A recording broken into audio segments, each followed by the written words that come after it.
Now, I've ridden the 899, and I did kind of wonder when riding that surely you don't need 205 horsepower for the street. Well, we're going to find out. Last time I rode anything this powerful wasn't on the street. So you'll forgive me if I don't take things a little bit more carefully in this video.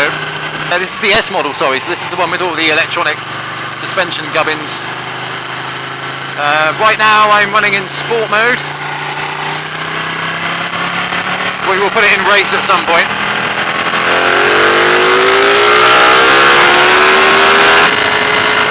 Third gear, crack it open. Holy shit. Yeah, that's a lot of fun. Again, I've got to take it steady. You've got to take it steady. You can't go nuts with this thing. The ergonomics feel spot on. I feel properly like clamped into this thing. It feels gorgeous. Oh yeah, and we've got a quick shifter up and down as well. So the 899 we rode had the upshifts. This actually has quick shift on a downshift. So the only time you really need to use the clutch is pulling away and stopping, which is quite funny. Got to be careful not to stall it off the lights. It's a little bit jumpy, the bike point. It kind of humbles me a little bit, this bike, because I ride a lot of other bikes and I think, yeah, okay, I got this, I'm in control, I'm getting the most out of this. But with this, nah, you're never going to get the most out of this on the street. To be fair, I don't know anyone who would, to be honest. But it just makes you feel, well, makes me feel a little bit useless. Just because it's so much better and so much more capable than I am. So, we're in sport mode right now. And what we'll do in a minute is we'll get onto a nice little B road and we'll switch that thing over into race mode and we'll see how crazy that is. Nice LCD display, nice big rev counter, everything's really easy to see. The menus seem fairly intuitive actually. Same thing with the indicators basically also being the button that switches through the modes. So if you spam your indicators quite a lot, you keep bringing up the mode menu. Which isn't too much of a problem because you literally have to hold it down for a few seconds to actually select a new mode. But that might get a little bit annoying for some people who spam their indicators a lot, like myself. Don't know why I still do it. So cruising along at 20 miles an hour now. Yeah, now you feel a little bit of snatchiness, but yeah, it's understandable. This isn't a Tourer. And it is getting a little bit warm under my backside. Not too bad yet, but it's definitely warming up. Alright, let's stop thinking about this, put this thing in race mode. Race. Yes. Close throttle and release brakes. Okay, we are now in race mode. Which means we've probably just made it even more aggressive. Because that's exactly what this bike needed on a twisty B road, is more aggression. Oh, it's so light.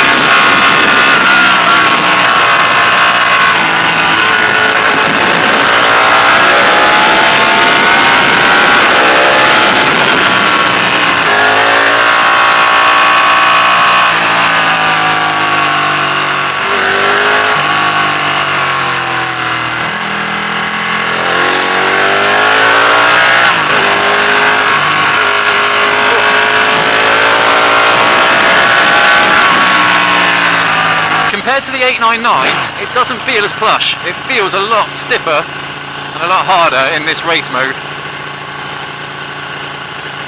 So I think what I'm actually going to do is I'm going to put it back into sport mode.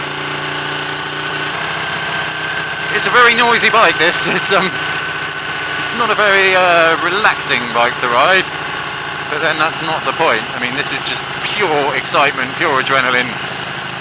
Yes, I've got traction control on, yes, ABS is on. In race mode, I think all that stuff's turned off.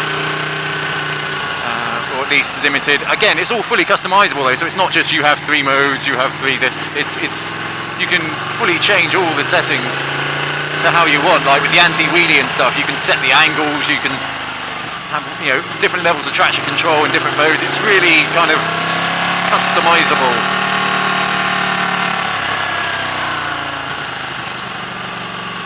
Yeah, so far I'm impressed with how easy this thing is to ride. It certainly feels a little bit more plush now as well.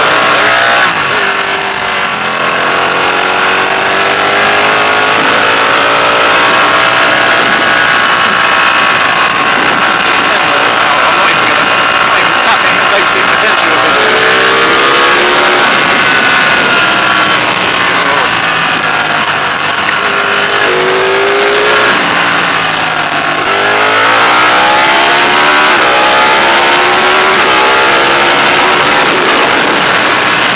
Holy shit balls. Yeah, that's pretty vivid.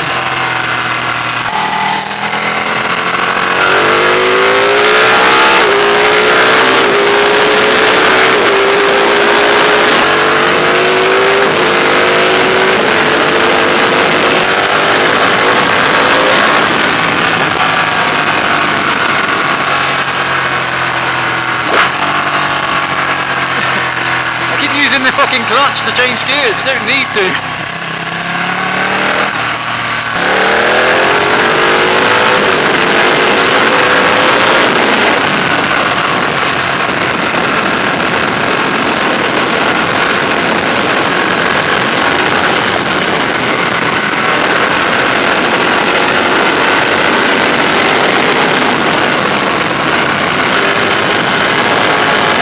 Really dodgy surfaces.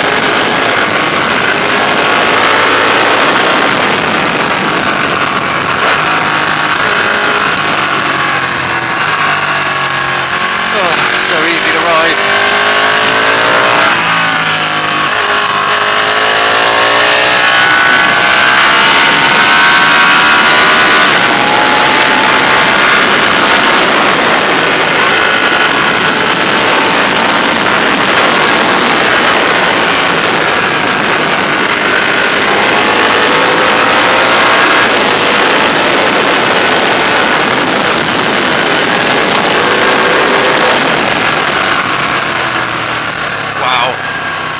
Amazing. Amazing.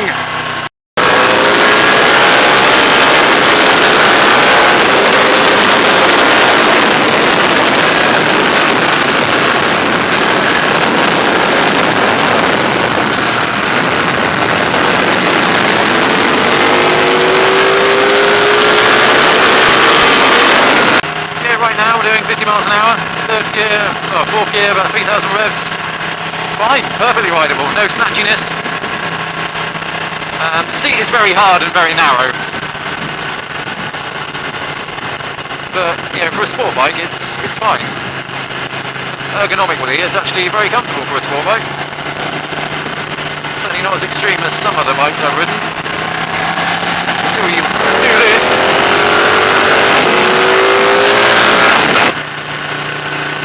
To be honest, I was kind of worried. I'm not redlining it everywhere, but I was kind of worried that this bike just, you know, what 205 horsepower was going to feel like on the street with 170 kilos or whatever it is. But so far, again, all those sort of modes are sort of keeping it in check, and I'm not going flat out, but it seems fairly tractable and fairly usable, dare I say it. Obviously, it's all relative. It's you have to be a lot more delicate with your inputs. But it's not unrideable.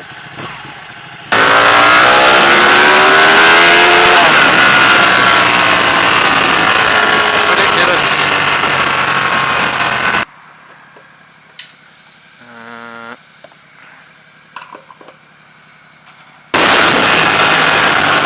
Oh, Jesus Christ. Brakes so well. Yeah, it's insane in terms of power and performance, but what's crazy is how they've managed to sort of keep it all in check, really. I'm not absolutely shitting myself riding this thing. Wow, look at that, RS 1600. Oh, that's a pretty rare car. Yeah, just cruising along now, about 40 miles an hour, and it's not too bad, actually. I've got it into sport mode right now, which is a little bit more plush. Soaks up the bumps a little bit better. Race mode is just a bit more extreme, and on these sort of bumpy British roads, it's just too much. It's track mode, I think, really, race mode. The 899 for me is a little bit softer, a little bit more compliant on the road. This is just feels a little bit more urgent, and it does skip around the bumps a little bit more, especially in race mode. Race mode on this compared to the 899, worlds apart. It's actually a different handling bike compared to the 899. It does feel a little bit more twitchy, I have to say. Weight-wise, doesn't feel any heavier. In fact, I don't actually think it is really any heavier. But it's actually surprisingly usable. Take a little last rip down this road. Check there's no policeman. No policeman.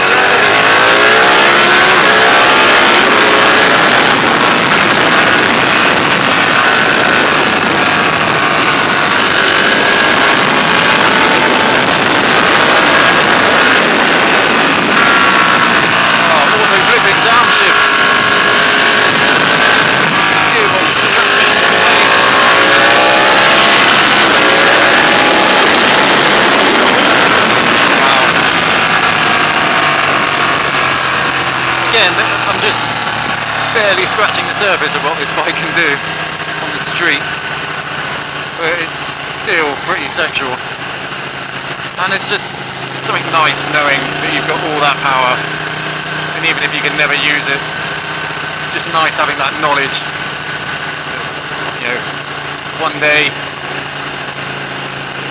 if you need to use 205 horsepower on the street and destroy pretty much any vehicle that's going to race you, you can do it. Could I use this every day? Yeah, I think I could. Just because it's a Panigale, why would you not want to use this every day? Why would you not just want to be riding this all the fucking time? I mean, yeah, I'll put up with the hard seat, the warm bum. It does get quite warm under there by my backside. Not too bad though, but certainly when you start slowing down, yeah, the heat does build up a little bit around your bum. So yeah, it's not a perfect everyday bike, but I'd still love to have one. And I would use it every day. I'd ride it to work, I'd ride it in the rain. Why the fuck not? Yeah, I'm sure I'll have a dodgy neck and a dodgy back and dodgy wrists by the end of the year, but who cares when you've got a bike that sounds like that, looks like this. I mean, this thing has over 1,000 brake horsepower per ton, which is, you know, I mean, Bugatti Veyron's like 500 on something, so it's nearly twice the power to weight ratio of a Bugatti Veyron for 20 grand, which is a lot for a motorbike, but for a car, that's nothing. You could even go as far as saying it's a bargain. Okay, or maybe not, I won't push it. I'm still a little bit scared of this thing, to be honest. Just because of the power. It's you ride along, you think, oh, it's okay, that's manageable. Oh my god! And then it just suddenly fucking opens up and bends time. I'm not really used to that.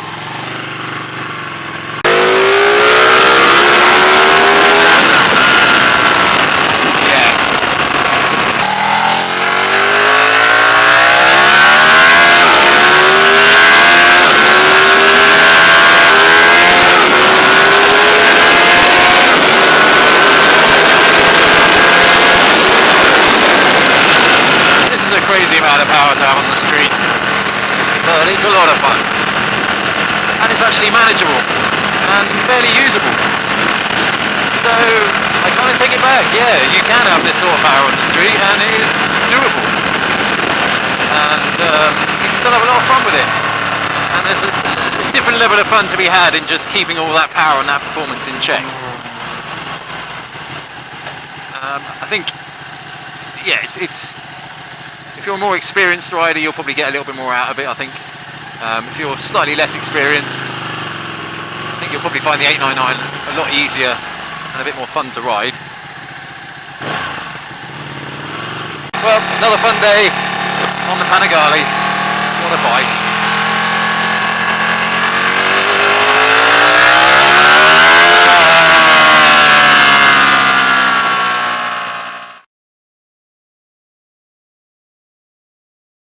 I always get the impression that this bike's just sort of laughing at me going, yeah, you haven't got a clue what you're doing, mate.